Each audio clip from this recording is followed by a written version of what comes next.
welcome everyone to our channel Newton Gate, where we make your dreams come true. Today's topic is for class 9 CBSE board and the subject is physics and the chapter is sound.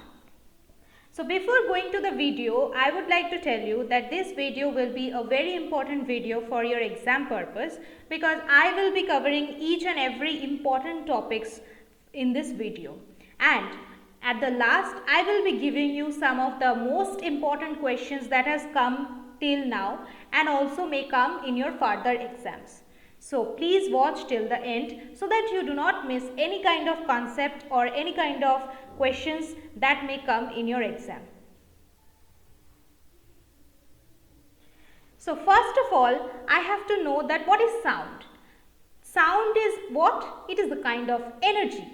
Energy that causes in us some sensation of hearing. Whatever you can hear outside, or you can hear anything, someone is calling you, someone is any bell is ringing. So this sound is what? It is a kind of energy that travels to your ears. This is a common definition for sound. You may note it down. Now, to understand the phenomenon of sound, to understand the parameters of the sound, first we have to learn what is wave. Wave, it is a disturbance produced in a medium. What is a medium? Medium means, medium can be air, medium can be water, any kind of medium. If there is a disturbance produced, then that is called the wave.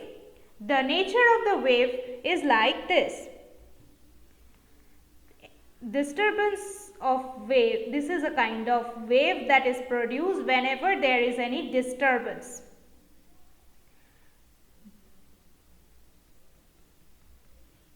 Now let's see what is the nature of wave. Waves can be classified into two types: electromagnetic wave and mechanical wave. The difference between the types of waves that I have discussed just now are this. Now first let us understand what is the difference between mechanical wave and electromagnetic wave. The first difference that we see is mechanical wave always requires some kind of medium to travel, and electromagnetic waves do not require any medium for their propagation. If there is no medium present, then also electromagnetic wave can travel. Just I want to tell you one experiment that you may have done previously, that in a bell jar experiment, if I take a bell jar and I remove all the air present in the bell jar, then what happens? It becomes a vacuum. And if I place a bell here, and just ring the bell, then you cannot hear the sound from outside. Why?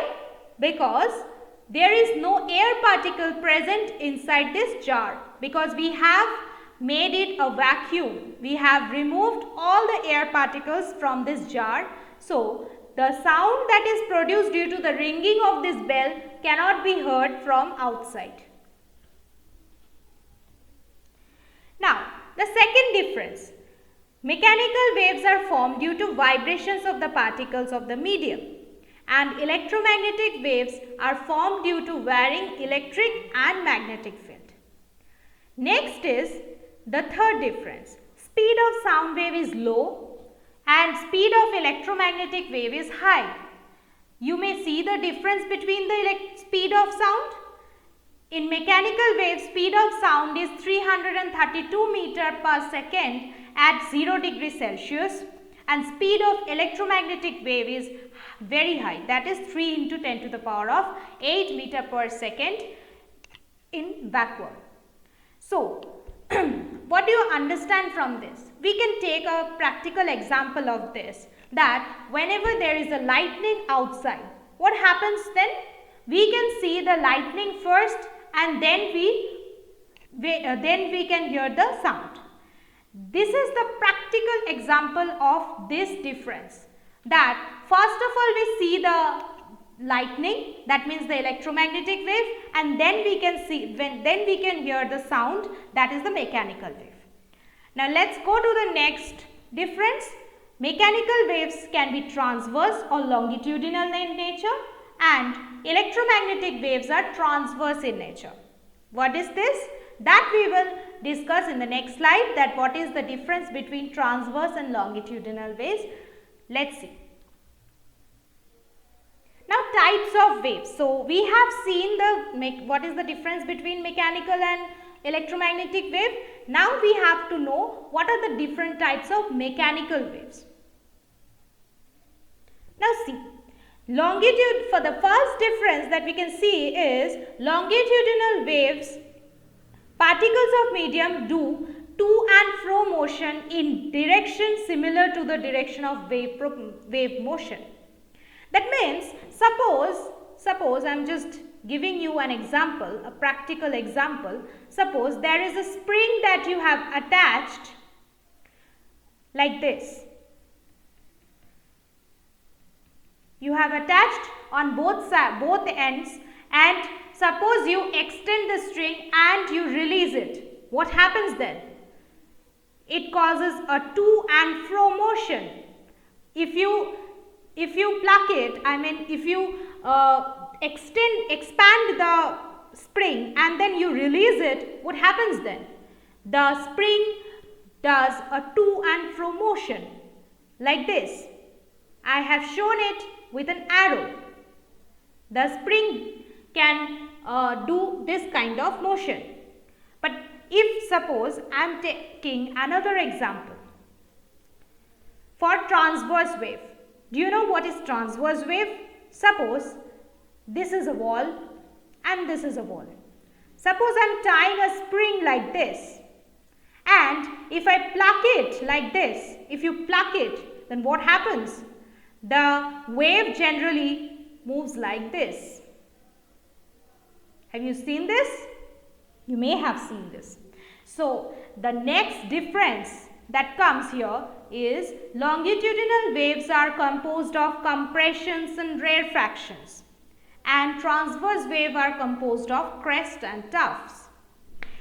It is very clear for you. Why? Because in longitudinal wave what happens, I have already told you that longitudinal waves generally what happens, it is a to and fro motion, that I have given you an example of a spring. That means that there is compressions and rarefactions. What is compression and rarefaction? That is a very important thing. Let's see. Compression means when the particles are compressed. Particles are compressed, and rarefactions means where the particles are not compressed. They are far apart. That is called the rarefactions. Again there is a compression. That means the particles are compressed. So this way here we can see this is compression, this is rarefaction, again compression.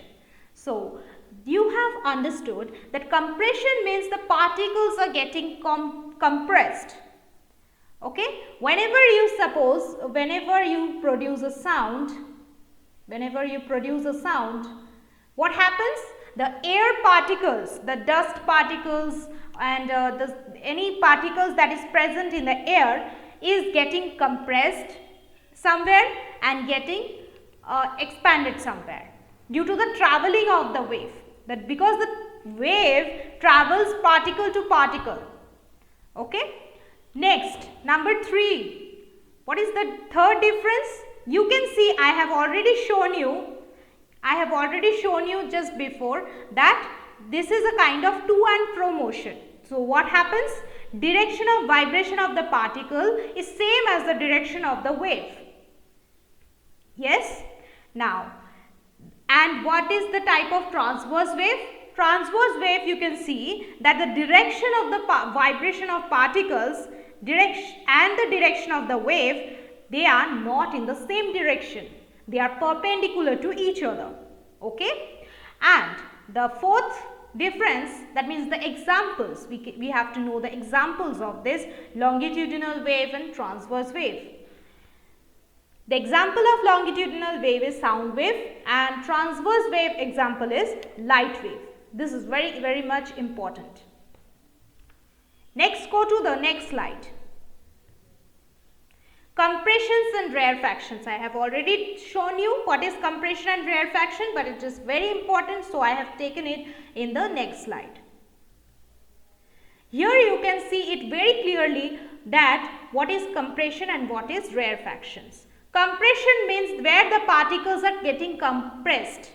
Okay? From the name itself you can understand that compression means where the particles is getting compressed. And what is rarefactions? Rarefactions means where the particles are far apart. Okay? Because the sound, whenever you create a sound, what happens? It travels from particle to particle. You can see this, so it is creating some compressions somewhere and some rarefaction somewhere. So this is nothing but the pressure variations. Okay? This is the pressure variance. That means you can see from this picture you can see that that is the dark part shows what? The dark part shows compression and the light parts is showing the rarefactions. Now, if you compare it with a wave, you can see this, that wherever you see the dark part, it is the compression. This is and you can see from this wave that we call it crest, where it is compressed, where the particle is getting compressed, that is our crest, and where the particles are far apart, this is we are saying trough. So whenever we are comparing it with a general wave, we can say that where we are finding any crest, that means the particles are getting compressed there, and whenever we are finding any trough, that means trough means the negative half cycle of the wave, negative part of the wave. So whenever we find any trough, that means it is the rarefaction, or it is where the particles are far apart. Now let's go to the next topic. Now let's see what are the wave parameters. We have seen what is a wave. Now we have to see what are the parameters of wave. Let me show you. Suppose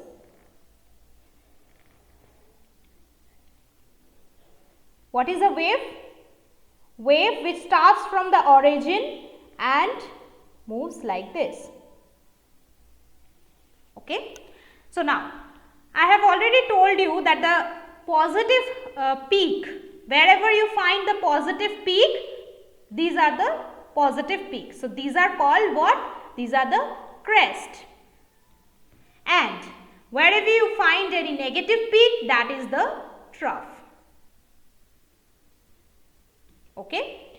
Now let me tell you that what is the wave parameters. That is very important. Wavelength. This is very important. What is wavelength? You can simply define it from the name itself. That is wavelength. That means length of the wave. It is denoted by lambda. This symbol is lambda. You can see from this picture what is lambda. It is the distance between two crests. I have already told you what is crest and what is trough. So you can simply see that the distance between the two crests or two troughs is called the lambda. Okay.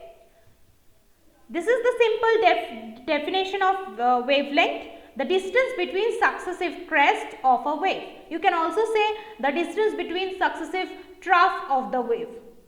Both are similar. The most important thing is SI unit. SI unit of wavelength is meter. Why meter? Because this is the length. We have already told you that this is the length of a wave. That means what? it's any length we express it in the term of meter. So this is a length of a wave, so we have to say that its SI unit is also meter. Next is amplitude.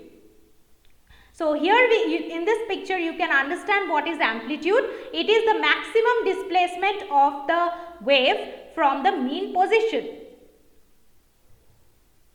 This is the definition of the amplitude. You can note it down. This is the amplitude is the maximum displacement or distance moved by a point on a vibrating body or wave measured from its equilibrium position. Equilibrium position means the mean position. Mean position means the x-axis. In this case, it is the x-axis. Okay, children? What is the SI unit of amplitude? It is meter, because it is also a length. You can see it is the length, that is the distance between the maximum displacement of the wave from its mean position or from the x-axis in this case. So it is expressed in meter. Our next parameter is time period, which is denoted by capital T. This is the definition of time period. You may note it down, or you can simply say it is the time required for a wave to travel from one point to another. Like for example, this is a point. Let's suppose this is P. So what is the time required for a wave, for a complete wave to travel from this point, to cross this point? So this is the time period, which is expressed in second. This is the SI unit of time period. This is very much important. Each and every SI unit you have to know. Okay. So you can see this is the time period. Suppose this is a wave. Time period means in this wave you can say what is the time period. Time period means from the origin to the end of the wave. End of one wave means the wave consists of a positive half cycle and a negative half cycle. This is positive half cycle, this is negative half cycle. So to complete both the cycles of a wave, the time required for completing both the cycles is called the time period. Okay, and its SI unit is second. Next is, this is the frequency. Frequency, which is denoted by nu. This symbol represents nu. Okay. What is frequency? Frequency is the number of cycles of a wave per unit time. That means if you take 1 second, then how many cycles of wave has travelled within 1 second? Okay. You can see the two examples I have taken. This is low frequency. Low frequency means the number of cycles are less per unit time, and high frequency means the number of cycles are more per unit time. You can see there are here how many cycles has passed. This is a positive half cycle and this is negative, this is positive, this is negative and this is positive. So we may say that only 2 cycles have passed through this 2 cycles have only passed, but in high frequency what is happening, you can see that there are positive and negative half cycles are more in this case. Okay, so that means what, there are 1 2 3 4 5 6 7 8. So you can see the difference, that in low frequency number of cycles of the wave is less, and in high frequency number of cycles of the wave are more. Now let's see the simple definition of frequency. You may note it down. Frequency of a wave is the number of wave crests that pass a point in 1 second. You may take trough also in case of crests. A wave crest is the peak of the wave, that you know. Okay. And what is the SI unit of frequency? It is hertz and its symbol is Hz. Okay. You may note it down. Next is wave velocity. You know what is velocity? Linear velocity, you know, that is the distance covered per unit time. So wave velocity is also same, that is the length of the wave covered per unit time. That means if I say, we already know that wavelength is what? Lambda. So lambda by t. Okay, the length of wave passed per unit time is given as wave velocity. This is equal to c. Okay, now let's see the definition.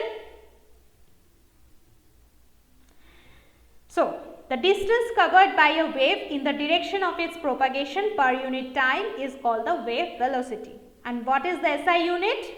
SI unit is meter per second, because linear velocity we know that any kind of velocity is distance per unit time, so it is meter per second. In this case also it is meter per second. Next is, what is the relation between wave velocity, frequency and wavelength? There must be some relation. Let me see. So, C equals to nu lambda. We have already told you that mu means frequency, lambda means wavelength, c means wave velocity. Okay. So this relation is very much important for your exam purpose, or you can say for your numericals also. So c equals to nu lambda, this relation is going to be very, very important. So please note it down. Now let's come to the range of sound. Sound has some range. Each and everything is having some limits. Okay. So sound is also having some range. We can classify the range into two types: audible range, inaudible range. Can you hear very slow sound? Of course not. And very high sound also you cannot detect. Okay. So audible range is 20 hertz to 20 kilohertz. This is the audible range that your ear can detect. Any human ear can detect this range. That's why it is called audible range. And what is the inaudible range can also be classified into two types: less than 20 hertz, which is called as infrasonic sound, and greater than 20 kilohertz, which is we called ultrasonic sound. This is very much important for your exam purpose. Ultrasonic sound, it has some applications which is very important nowadays. Okay. So please note it down. Next is application of ultrasonic sound. What is this? This is bat. Okay. And this is a phenomenon which is associated with this animal. So what happens? Ultrasonic sound, I have already told you, which the frequency of which is, let me tell you, this is greater than 20 kilohertz. Okay. So application of ultrasonic sound, the first example is bat. So what happens? This bat produces some kind of wave, which is the ultrasonic wave. Okay. It has the capability of producing ultrasonic wave. All of you know that bat is a nocturnal animal. Okay. So it produces the wave through which it can detect any object in front of it, and it can detect any kind of prey that is being there in front of it. So this is a diagram which shows this. Suppose there is a prey here, and if this bat wants to find out what is the distance between this prey and this bat, what he has to do? It has to produce some kind of wave. This is called ultrasonic wave. Okay. And whenever, suppose this is a bat and it is producing some kind of wave. So this wave strikes the particle here, whatever particle is here, and then it gets reflected back to it, so that it can understand what is the distance between it and the prey. Okay. So here you can see what is the how it does, how it uses the phenomenon of echo. Okay, so there comes another concept, that is echo. Echo concept, that it is produces some kind of wave, and when it strikes the insect, it gets reflected back to it, and so it can calculate the distance between the prey and himself. Okay, so now you can understand that what is the how much important is the application of ultrasonic sound. It is more common in bat. Okay, so it can understand what is the distance between it and the prey, or if there is any obstruction, there may be some obstruction in front of it, so it can easily detect if there is any obstruction by producing this kind of wave. Okay. Now the applications. Okay. First, most important is the sonar. What is sonar? Sonar is sound navigation and ranging. Full form I have given. Okay, you write it down. And in exams what happens, what type of questions come from this is that it can ask you that what is sonar, what is the phenomenon associated with sonar, what is the technique that is being used in sonar. Okay, so these are the things that is given in your exams. So this is very important. Okay, I will be showing you the phenomenon, and from that you have to draw a conclusion and you can write it in your exam. This is a picture here. You can see this is a ship which is having a transmitter and a receiver. So what happens? This ship, it has some transmitter and receiver. Transmitter produces an ultrasonic wave, and when it travels through the medium, that is water, what happens? It strikes the depth of the sea, that means it strikes the obstruction. Okay, it strikes the obstruction and reflected back to the receiver. Here is a receiver which can receive the signal, so that the depth can be calculated from this phenomenon. Okay, so now you can understand how much important is the topic ultrasonic sound. So this is the phenomenon of sonar. I am sure you must have understood this. Okay, now you can draw this picture. In your exam you have to draw this picture and you have to write the phenomenon in your own words. Okay, other applications, ultrasonography. This is a application of ultrasonic sound in medical science, that is ultrasonography, USG. Any one of you may have gone to the hospital for this kind of ultrasonography. Okay, you must have undergone through this. So you may be knowing what is ultrasonography. You know that suppose there is something in your stomach, something has got stuck in your stomach, or there is any problem, you are going through any problem in your stomach. What happens? The doctor prescribes USG. Now what is USG? There is a machine that produces the ultrasonic sound. Okay, suppose this is a patient here, this is a patient here. Okay, it has to undergo USG. Then what happens? Ultrasonic waves are produced, and there is a computer here,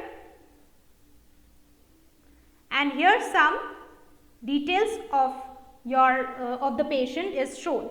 What happens? The ultrasonic waves goes inside your stomach, and if there is anything that is there in your stomach, sometimes it happens that during operation some kind of materials get stuck in the stomach. Okay, whenever there is operation, it has you may have seen that there are many in some operations. What happened? Something gets stuck in your stomach. Then what happens? How to understand if there is anything there in your stomach? So what happens? The patient has to undergo ultrasonography, through which what happens? The waves are generated, and then if there is something in your stomach, the reflected wave gives us the information if there is something in your stomach or not. Okay, Another thing is flaw detection. Very important thing, flaw detection. Do you know what? Suppose I am drawing a picture here. Okay, so suppose this is a transmitter and this is a receiver. Transmitter does what? It produces the ultrasonic wave and receiver receives the waves. Now, if there is any heavy machinery, what happens? We cannot detect it manually. Okay, any heavy machinery we cannot detect it manually. Then what to do? Suppose there is any fault here, suppose any hole or something, any defect is there. So then how to detect in heavy machinery, how to detect if there is any flaw or not? This is machine, any heavy machine. Okay, so transmitter transmits the waves and receiver receives the waves through this. So what happens? Suppose whenever wave travels through the defect, the waves get reflected like this, or it may reflected like this. So there is an abnormal receiving. Okay, you can see there is an abnormal receiving. So from this thing we can conclude that the machine is having some defect. Okay, so this is what we call ultrasonic flaw detection, which is used in heavy machinery. Okay, so this is the end of the video. I am sure you must have enjoyed the video. All the important topics I have covered in this video, all the things that may come in your exams are covered in this video. And if there is any suggestion, if there is any problem you face through in this topics, if you could not understand, then you may contact us. Our contact details will be shown to you, and you may contact us or you may write us in our comment section. This is the important questions that I have selected from previous year questions. You may write you may try to solve the questions in your own, and you may tell us the answers in the comment box. And if you face any problem, then also you may contact us. We want you to learn, we want you to improve. So please solve these questions on your own. Thank you. And if this video was important to you, if this video was beneficial for you, you may like, share and subscribe to our channel. You may share to your friends so that your friends also can understand each and every topic very clearly. The whole chapter I have covered here, so this will be a very beneficial video for all of you. Please like, share and subscribe. Thank you.